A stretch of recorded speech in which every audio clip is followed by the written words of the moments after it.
Hi, it's Sandy Wyllie. Welcome to my mental health channel. You got this, where I wipe away the stigma of mental illness by talking about my own personal struggles having borderline personality disorder. I talk about narcissism, post-traumatic stress disorder, anxiety, depression, bipolar.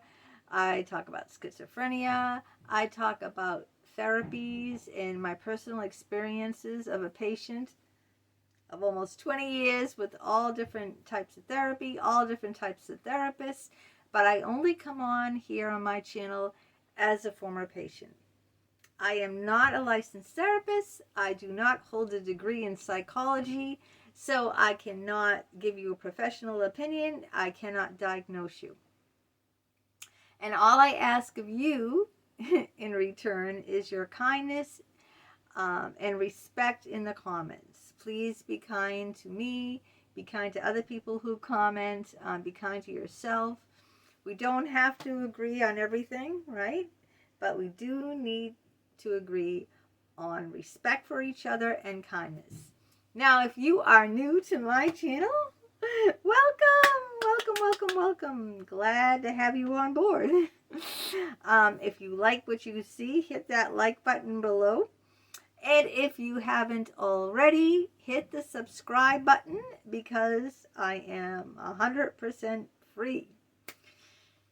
So today, here's the big question, the $100,000 question. How can I be married for 37 years, okay, when I have borderline personality disorder? Now, one of the key symptoms of borderline personality disorder is having a lot of struggles in interpersonal relationships, because a borderline has a severe fear of abandonment. Okay, so they have a very insecure attachment style, and they usually go from one extreme, like loving someone,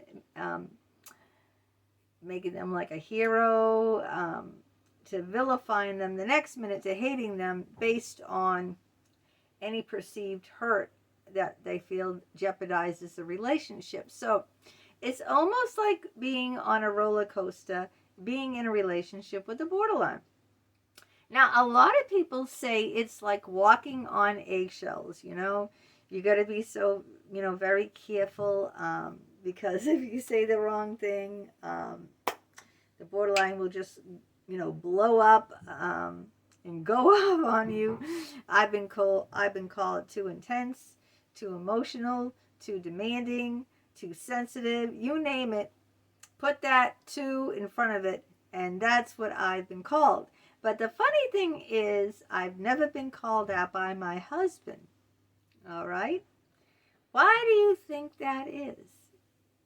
If people are telling you that you're too much for them, those aren't your kind of people. That is not the relationship you should be in. Okay? I've never been too much, too demanding, too intense, too anything for my husband. That's why we've lasted. Not everyone is meant to be in your life forever, right? Some people come in your life for a season. Some people come in your life for a reason. I mean, you've heard of that before, right? I didn't make that up. But that's how it is. Not everyone is meant to stay, in your life forever. Now, my husband is one of those people who is meant to stay. And it just goes to show you that borderlines can and do, you're looking at her, 100% certifiably borderline. I got the certificate to prove it. And I have 3 long-term relationships, okay? I met my husband at 18. I'm 58 years old. That's 40 years, 40 years with the same man. My oldest son is going to be 29, okay? That's 29 years of having a very intimate and close relationship. My other son is 26 years old. I'm very close to him. He lives with us. But just because you live together doesn't mean you have a close relationship. As all you parents out there know, or all you spouses know, living with someone, some people just coexist and they have no relationship. But I do have a close relationship with my son. We go out and grab some beers at the bar. We go to the Red Sox game. We go to the Museum of Science, the Harvard museums. We go, we go out to, we do everything. We hang out, we talk, we chat, whatever. We play video games. We play Mario, and he picks me up and throws me in the lava. He loves to do that. I'm always a little mushroom, and he loves to pick me up and and throw me in the lava. But so, okay, those are long-term relationships. Not everyone who's a parent, I know plenty of parents who have nothing to do with their adult children. Absolutely nothing. I know them, and they're not borderlines either. They have adult children, and they completely have written them off. They have nothing to do with them. And I think that's really sad. But I have a very close relationship with both of my sons, and a close relationship with my husband. And I've known my husband for 40 years, since I was 18. So anyone who tells you that borderlines can't have long-term, close, intimate relationships, you tell them that's bull crap.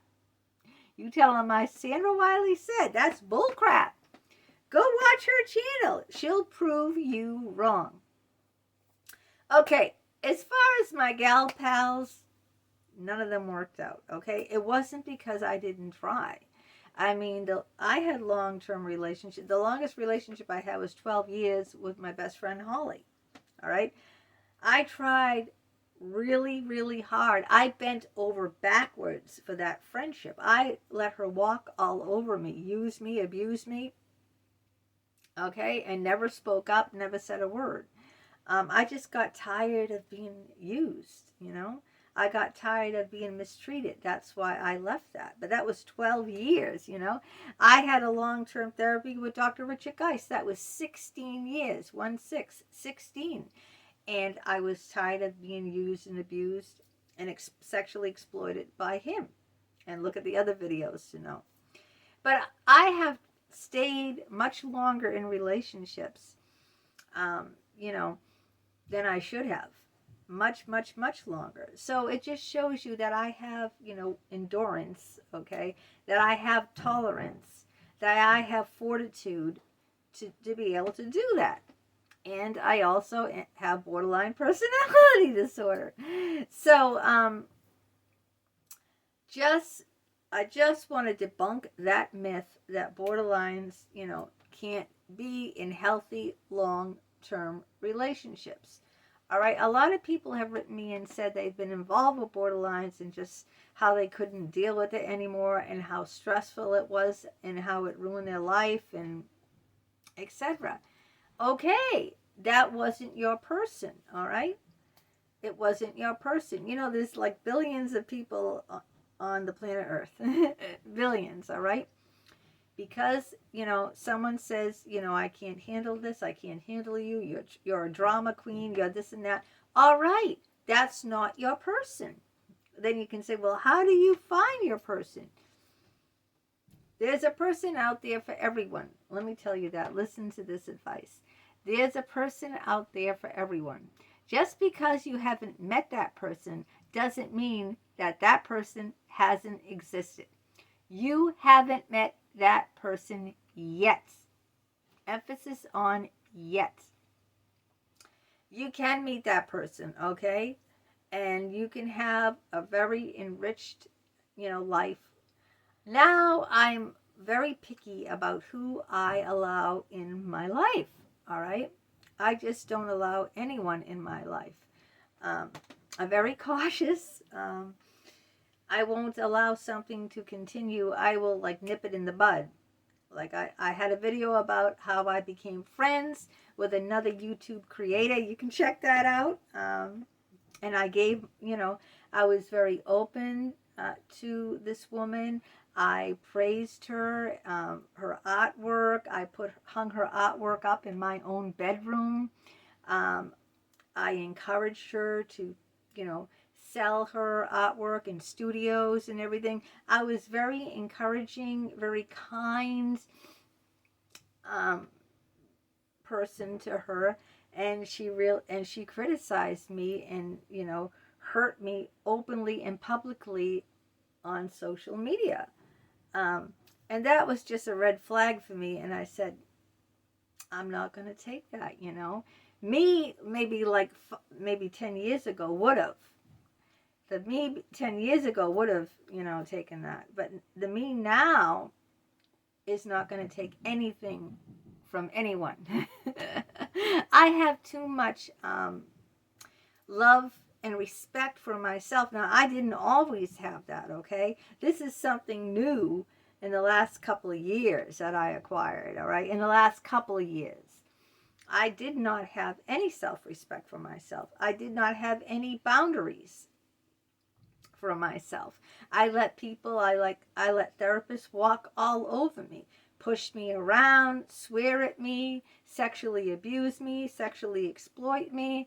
I let friends exploit me. I let friends push me around. I let friends abuse me. But now I don't need those kind of people in my life, I have a very peaceful life, and how I found peace is by reflecting inwardly, respecting myself, putting up boundaries. Okay, I know that sounds a little bit odd for a borderline to say they're putting up boundaries, because a lot of people think that borderlines don't have any boundaries, that they're very impulsive, that they self-harm. This is not always true. You can learn, just because you're labeled borderline personality disorder, whatever label that you have or you're diagnosed with, it doesn't mean that you're stuck with that label, that you have to be all those things that label is, right? You don't have to be anything what that label is. You can completely grow out of it. Can you grow out of borderline personality?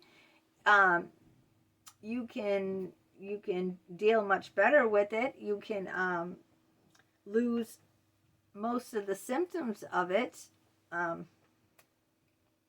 So yeah, there is hope. If you have borderline personality or any other mental illness, let me tell you, you're not stuck there. Don't think that you're stuck there because you have that, you can grow out of it, okay? You can learn. I've learned if I can grow out of my symptoms from borderline personality disorder, you can grow out of your symptoms if you have that or if you have something else. Now, I know they say narcissistic personality disorder, can't be cured. And, there's schools of thought about that. And you know what? I don't have narcissistic personality disorder. So I can't come on here and tell you because I don't have it. I don't know anyone who's had it that has gotten better. So, I can only relate to you from where I am, what I know, my own personal experiences. That's the only way I can relate to you. And you can only relate to me through your own personal experiences of what you know, and we can both grow and we can both learn from each other. But I just want to give you hope, and I want you to know that you don't have to be, stuck in whatever, label that's slapped on you. You're an addict. You don't have to be stuck being an addict. Alcoholic, look at me. I drank like a cup and a half of vodka every night. Now I drink 2 glasses of wine, And I've kept that up for, I don't know, a very long time, a year. I mean, I'm not counting, over 6 months to a year. I haven't kept track, but, I don't drink, I don't get drunk, I don't pass out. I just enjoy a couple glasses of wine, around dinner time, and that's it. I don't drink all day or all night or anything like that. I don't get drunk. I don't wake up with a hangover. Nothing. But if you go to AA will say, I have a drinking problem, that because, I can't drink at all, zero, but I'm not living anyone else's rules. You know what? This is my life. I live by my rules, not AA's rules. If they think they want to slap on that label, I'm alcoholic because I have 2 glasses of wine, let them slap on whatever they want. But you know what, honey? I'm going to do me. I'm going to do it my way, not their way, I enjoy, just like I enjoy some dessert, I enjoy, some sweets sometimes. I'm going to just live my life the way I think is best for me, I don't care what a group in a church is going to say to me or what their judgments of me are. I could care less, all right? I'm living my best life now, and I'm going to continue doing that, I'm open to new people, to new experiences. But I'm never going to be someone's fool, ever, ever, ever. That's never going to happen, okay? I have too much self-love and self-respect for myself to ever go there again. Okay, let me know, what you think, or what you're dealing with, or what your struggles are in the comments. And let's carry on a conversation. And if you're borderline, or if you haven't, you have another personality disorder, let me know, how you're dealing with it. If you're getting better, or if you're losing some of the symptoms of it yourself in your own personal work.